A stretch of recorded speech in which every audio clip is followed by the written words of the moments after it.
നമ്മള് തഞ്ചാവൂർ എത്തി. വണ്ടി പാർക്ക് ചെയ്തതേ നമ്മള് ടെമ്പിൾ റോഡിൽ കൂടി ഇങ്ങനെ നടന്നുകൊണ്ടിരിക്കുകയാണ് കേട്ടോ. അത്യാവശ്യം നല്ല തിരക്കുണ്ടെന്ന് തോന്നുന്നുണ്ടല്ലോ. നമുക്ക് അകത്ത് കയറിയിട്ട് നോക്കാം, പിടിക്കാം. അപ്പൊ ഗൈസ് നമ്മൾ എവിടെ എത്തിയിരിക്കുന്നത് കാണിച്ചു തരാം.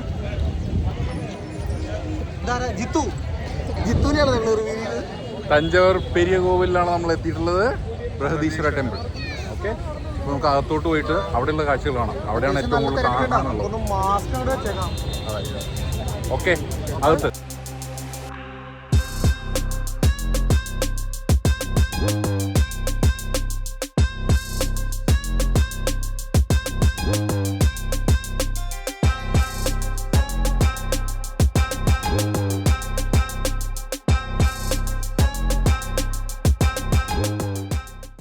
അപ്പൊ ഗൈസ് നമ്മളിപ്പോൾ ഉള്ളത് തഞ്ചാവൂർ ബൃഹദീശ്വര ക്ഷേത്രത്തിലാണ്. നമ്മൾ അകത്ത് കയറി തൊഴുതിട്ടൊക്കെ വന്നു.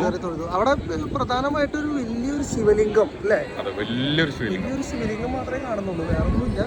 പക്ഷെ അത്ര തിരക്കെന്ന് പറയാനില്ല, നോർമലി തിരക്ക്. ഇവിടുത്തെ ചരിത്രം എന്ന് പറഞ്ഞാൽ ഭയങ്കര ഇൻട്രസ്റ്റിംഗ് ആണ്. അതായത് ഇവിടെ ഈ ആ ഒരു ഡൈറ്റി കംപ്ലീറ്റ് അല്ല എന്നൊക്കെയാണ് നമ്മൾ കേട്ടത്. ഇൻകംപ്ലീറ്റ് ആണ്.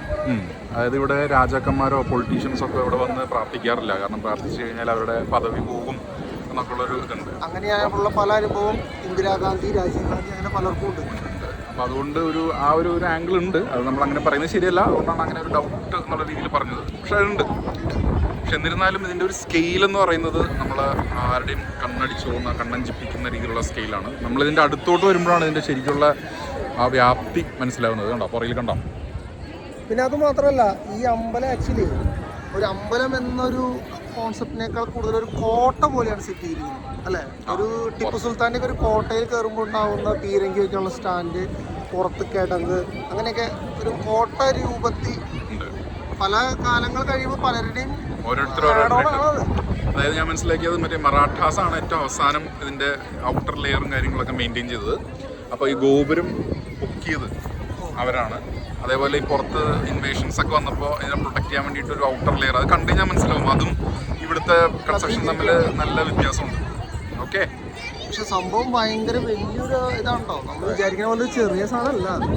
ഇതിന്റെ ഹൈറ്റ് മാത്രമല്ല, ഇതിന്റെ ചുറ്റളവും അതിന് ചുറ്റും മണ്ഡപങ്ങളും അതൊക്കെ കണ്ടിട്ടുള്ളൂ. ടോട്ടലില് ഒരു വൈബാണ്. ഇതേപോലെ ചെറിയ ചെറിയ ഉണ്ടോ ഇവിടെ അമ്പലങ്ങളിലൊക്കെ ഉള്ള പോലെ ഓരോ മൂലയ്ക്കും ശാസ്താവ്, ഗണപതി എന്നൊക്കെ പറഞ്ഞ പോലെ ഓരോരോ മണ്ഡപങ്ങളുണ്ട് കേട്ടോ. പുറയിൽ കാണുന്നുണ്ട്, ഇതുണ്ട്, പിന്നെ ആ കാണുന്നുണ്ട്. ഇങ്ങനെയുണ്ട്. ഇത് കണ്ടാലും തീരാത്തത്ര സംഭവങ്ങളുണ്ട് അല്ലേ? നോക്കാം. ഇപ്പൊ നല്ല കാലാവസ്ഥ, നല്ല കാറ്റ്, നല്ല ചെറിയ തണുപ്പ്, ലൈറ്റൊക്കെ ഇട്ടിരിക്കുന്നു. ഇവിടെ ഇങ്ങനെ കുറച്ച് നേരം ഇരുന്നത് നമുക്കൊരു മെഡിറ്റേഷൻ ഒക്കെ ചെയ്യാൻ പറ്റിയൊരു കൂടല്ലേ അല്ലേ?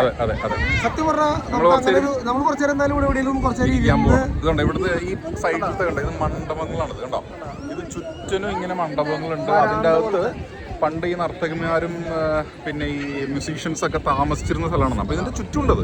അതിൻ്റെ ഒരു സൈഡിൽ തന്നെ ശിവലിംഗങ്ങൾ, 108 ശിവലിംഗങ്ങൾ ഒരു സൈഡിലുണ്ട്. എന്നിട്ട് പോലും അതൊരു സൈഡിൻ്റെ സൈഡേ ആയിട്ടുള്ളൂ. ബാക്കി ചുറ്റും വെറുതെ കിടക്കാണ്. അവിടെയൊക്കെ വെറുതെ ഇരിക്കാം. നമ്മൾ കുറച്ച് നേരമൊക്കെ ഇരുന്ന് ആ ഒരു വൈബൊക്കെ ഒന്ന് പിടിച്ചിട്ട് ഇനിയിപ്പോൾ നമുക്ക് ഇത് തന്നെയാണ് മെയിൻ. റൂമിൽ ഇനിയിപ്പോൾ ഉറങ്ങാൻ വേണ്ടി മാത്രം പോയാൽ മതി. ഇവിടെ തന്നെ മാക്സിമം നമ്മളെ പുറത്താക്കുന്നവരെ ഇവിടെ ഇരിക്കാം. അവസാനം പുറത്തിറങ്ങുന്ന ആളുകൾ ഞങ്ങളായിരിക്കണം എന്നാണ് ഞങ്ങളുടെ ആഗ്രഹം. ഓക്കെ, ശരി.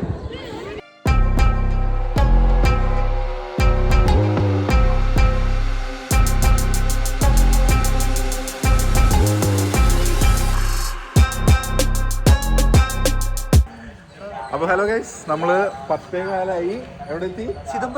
ചിദംബരം തില്ലൈ നടരാജർ കോവിൽ അല്ലേ?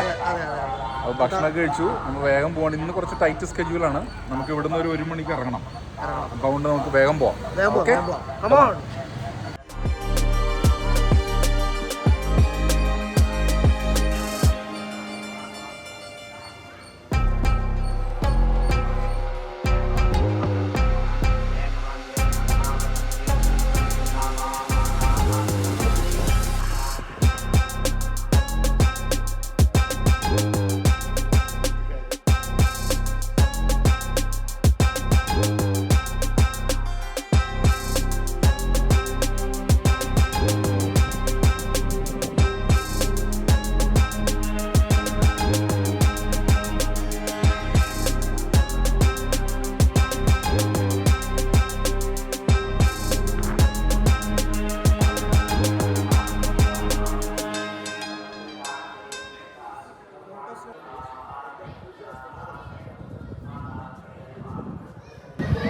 വയറ് കാരണം തറയിലിരിക്കാൻ പറ്റാത്ത ജിം.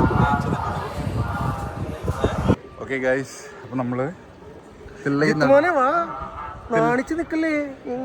തില്ലൈ നടരാജർ ടെമ്പിളിൽ ദർശനം കഴിഞ്ഞു. നമ്മൾ വിചാരിച്ചതിനേക്കാളും നേരത്തെ ഇറങ്ങാൻ കഴിഞ്ഞു. പക്ഷെ നമ്മൾ ആരതിയും കാര്യങ്ങളൊക്കെ ചെയ്യുന്ന സമയത്ത് തന്നെ വന്നതുകൊണ്ട് കറക്റ്റ് സമയമായിരുന്നു. അപ്പോൾ അതായാലും ഭംഗിയായി. അപ്പോൾ ഗുണം എന്താണെന്ന് വെച്ച് കഴിഞ്ഞാൽ നമുക്ക് 1 മണിക്കൂർ കിട്ടി ഇവിടെ സേവിങ്സ്. അപ്പോൾ അത് ഉപയോഗിക്കാനായിട്ട് നമ്മൾ ജസ്റ്റ് ഒരു പുതിയൊരു അഡീഷൻ സ്റ്റോപ്പ് ഓവർ എവിടെയെന്ന് വെച്ചാൽ വൈദീശ്വരം കോവിൽ. അത് ഇവിടെ നിന്ന് 37 മിനിറ്റ്, ഫേമസ് ഫോർ നാഡി ജ്യോതിഷം. അപ്പോൾ നമ്മുടെ ജ്യോതിഷമൊക്കെ ഒന്ന് നോക്കി സമയമൊക്കെ കറക്റ്റാണോ. ജ്യോതിഷം നോക്കാനൊക്കെ സമയം കിട്ടുമെന്ന് അറിയില്ല. സമയം ദിലീപിന് വലിയ ഇതൊന്നുമില്ല, സമയം പ്രത്യേകിച്ച് ഇനിയൊന്നും വരാനുള്ള ഓക്കെ നോക്കാനൊന്നുമില്ല. അങ്ങോട്ട് വേണമെങ്കിൽ പറഞ്ഞു കൊടുക്കാം, ഏതായാലും നോക്കിയേക്കാം അല്ലേ ജിത്തു? ഓക്കെ, അപ്പോൾ നമ്മൾ അങ്ങോട്ടും ചെറുതായിട്ടൊന്ന് മാറ്റി പിടിക്കുകയാണ്. On the way, see U.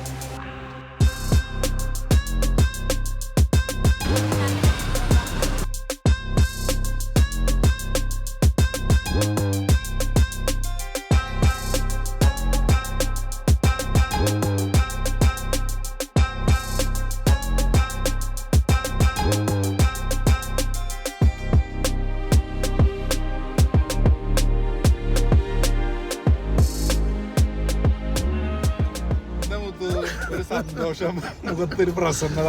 അതെ, എന്തായിരുന്നു അമ്പലത്തിന്റെ പേര്? മയിലാടുംതുറൈ വൈദീശ്വരം കോയിൽ. മയിലാടുംതുറൈ വൈദീശ്വരം കോവിൽ. അവിടെ നമ്മുടെ ഈ നാഡീശാസ്ത്രം ഒക്കെ ഉണ്ടല്ലോ, നാഡി ജ്യോതിഷം. അപ്പൊ ഞങ്ങൾ ആ അമ്പലത്തിലൊക്കെ പോയി. അത്യാവശ്യം നല്ല വലിയ അമ്പലമൊക്കെ കേട്ടോ. അപ്പൊ ഞങ്ങള് അവിടെ എന്തായാലും ഇവിടെ വരെ വന്നതല്ലേ എന്ന് വിചാരിച്ച് നാഡി ജ്യോതിഷം അങ്ങോട്ട് കാച്ചി. അപ്പൊ അത് പ്രകാരം നമ്മുടെ Vikraman from Sri Lanka, Rajesh doctor born and brought up in Thanjavur. പിന്നെ എന്താ പറയണേ, അതിന്റെ ഫീസ് ഒന്നും നിങ്ങൾ ചോദിക്കരുത്. അത് ഈ വീഡിയോ ഇറങ്ങുമ്പോൾ നമ്മുടെ വീട്ടിലുള്ളവർ കാണും. അതുകൊണ്ട് അതൊന്നും ഞങ്ങൾ പറയില്ല. ഒരു കാര്യം മാത്രം പറയാം, സംഭവം